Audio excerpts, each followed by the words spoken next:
Welcome to Slinger CAD. This is a YouTube channel where you can find tutorials on CAD, CAM and CAE application tool. Today we are going to see one such CAD application tool named CATIA.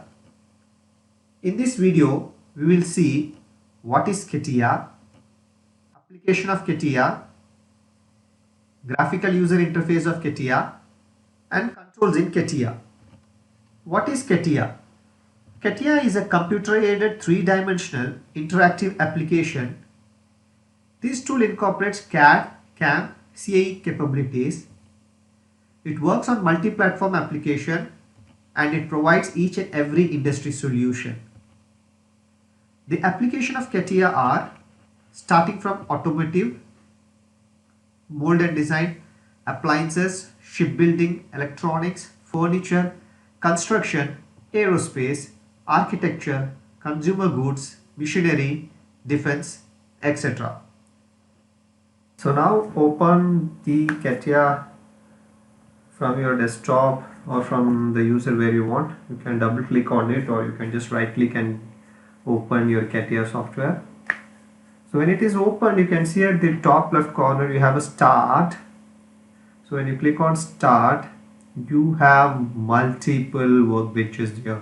So you have infrastructure, mechanical design, shape, analysis and simulation, AC plan, machining, digital mock-up, equipments and system, digital process for manufacturing, machining simulation.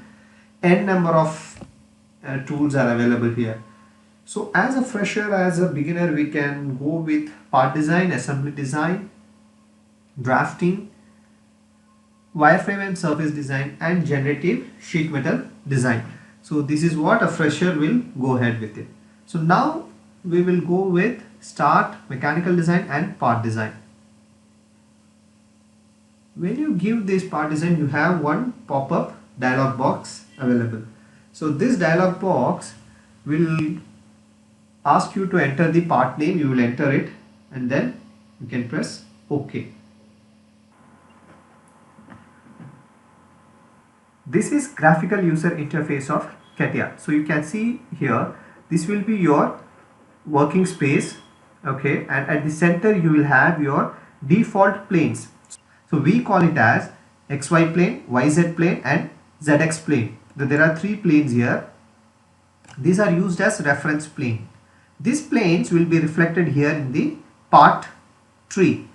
So we call it as a part tree or we can call it as a specification tree. So this specification tree will incorporate all your history of your part model. Okay, whatever you do in your part model, it will be saved or it will be saved as a history in this specification tree. On the extreme right corner, you will have your compass which will help you in your design and in your assembly. At the bottom, you have your taskbar, your utility tools. So your utilities tools like save, cut, copy, everything with fit in, rotate, zoom in, zoom out, create multi-view, isometric views, everything. Okay, and you have your toolbars scattered everywhere. So how to make these toolbars in an ordered position? Whenever you enter into CATIA, you need to set your toolbars in default position. So go to tools, customize, go to toolbars, restore all contents, okay, restore position, okay. So all your tools will be restored in your default position. This is one option, and one more option is right click and customize your toolbar. So if you untick it, it will be removed from the screen. If you check it, it will be there in the screen. Okay, so this is one method. Next thing you need to do is you need to set your units. Go to tools, go to option, from here parameters and measurement, go to units, set your units whichever you want. I want mm or millimeter, I will set my millimeter and give OK. Fine. So this is the tutorial number 1. Please subscribe the channel for more such tutorials.